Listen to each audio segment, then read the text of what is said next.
So here's the bottom line. Some surahs have a pretty interesting story behind them. Not every surah. Not every surah has a story behind it, or a story that we know of for sure. Some surahs we know a story for sure.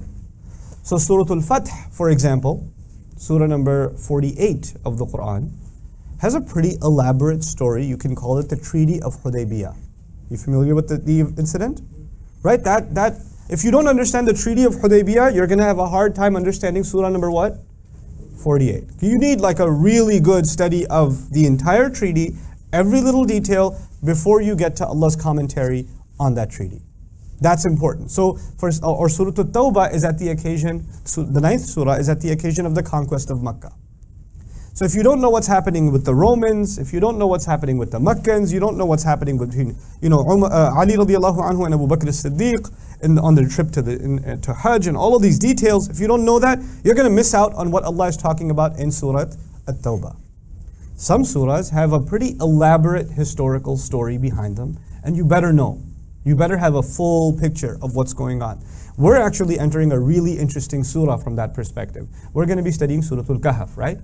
Now what's remarkable about Surah Al-Kəhf, there are many things, many narrations about Surah Al-Kəhf. We're going to explore a bunch of them together, inshallah.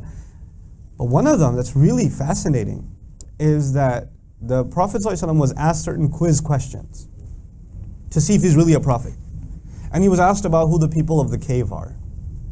Right? Now the people of the cave, I'll let you know now, I'll give you a little hint now. The people of the cave are actually considered saints in Jacobite Christianity, in Syrian Christianity of the time. They were considered saints.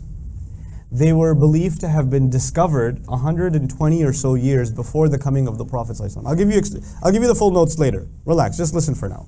Okay? So this was a pretty big deal among the Christian community of the entire region. And the news spread so far that the Christian king from far off, like from Greece, actually came to pay them respects when they were discovered, according to their records. This is not the Islamic record, this is the Christian record. And they were such a big deal that for the last 100 or so years, this is before the birth of the Prophet ﷺ, there were songs made about them in Greek, and then the Greeks basically completely took over the story and it was lost on the Arabs, the Arab Christians. And about 2 years before the Prophet was born, sallallahu alaihi wasallam, a Christian monk actually translated the Greek songs back into Arabic and Aramaic so the Christians could sing the songs of the priests. There are to this day churches that have murals of the 7 sleepers of the cave. They have festivals every year. This was a very big deal to the Christian community. Now, if you don't know what they believe about the people of the cave, I mean, we have some idea they have a story. We have some idea. If you don't go into the details of what the Christians had, what they knew about the people of the cave, what they believed about them, what songs were they singing? I'd like to know. What songs were they singing? Why was that a big deal to them?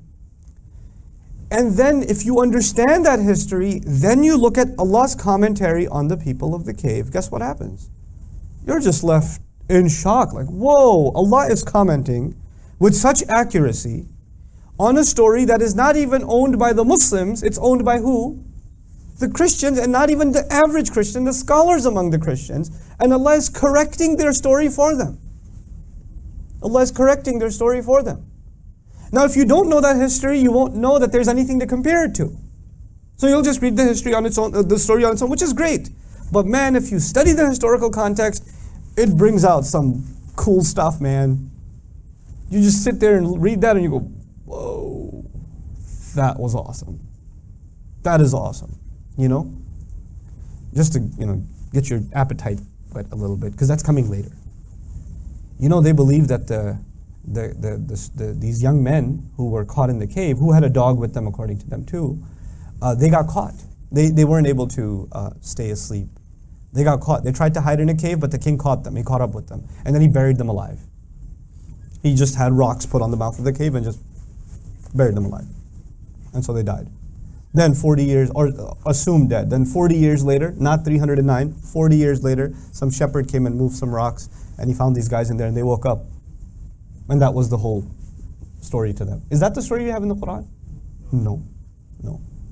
See, the Quran, it comes to the defense of the actual events of those people because those people are Muslims, which is also important.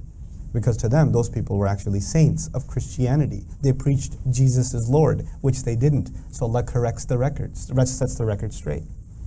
Okay, so we'll see more about that. In other words, what I'm trying to say is, when you talk about historical context, sometimes you have to go to the Islamic sources to understand the historical context, but sometimes you have to go outside the Islamic sources to understand the historical context. But understand my thought process. I am not going to non-Muslim sources, to Christian sources, to Jewish sources. Yes, I will go to Jewish sources too. I'll even go to Egyptian sources. I don't care. But I'm not going to go there to find truth.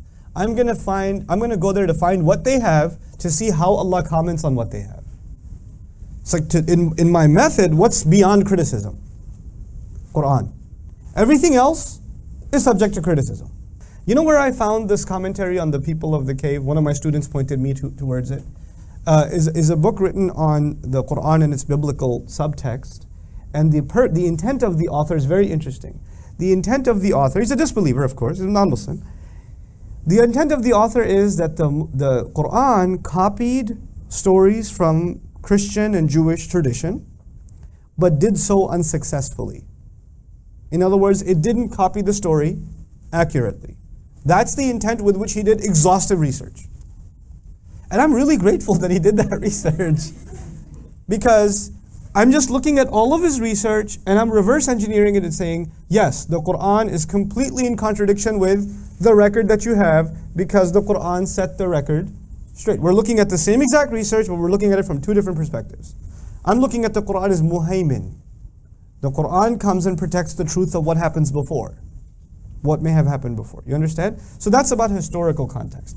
So this will be important for some surahs, especially for Surah Al-Kəhf. This is really, really important. Actually, the first story in Surah Al-Kəhf sets the tone for the rest of the surah, as far as I'm concerned. Okay.